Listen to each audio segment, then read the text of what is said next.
खानकाहे आरफिया और जामिया आरफिया का जो पैगाम है, ये वही पैगाम है जो 1500 साल पहले मोहम्मद रसूलुल्लाह सल्लल्लाहु अलैहि वसल्लम ने दुनिया को दिया था। ये पैगाम क्या था?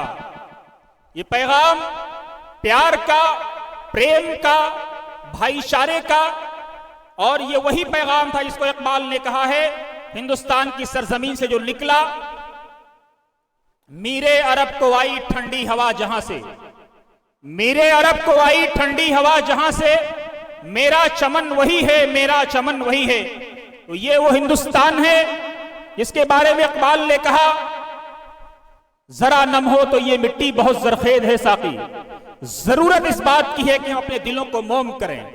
जरूरत इस बात की है कि हम अपने दिलों में जो दोई है, जो द्वेष है, जो घिर रहा है, उसको निकाल करके फेंकें। और जो ख्वाजा निजामुद्दीन औलिया और ख्वाजा अजमेरी, ये जो अकाबरीन उम्मत थे, जिन्होंने देखते ही देखते जमाना इनका मुरीद हो गया।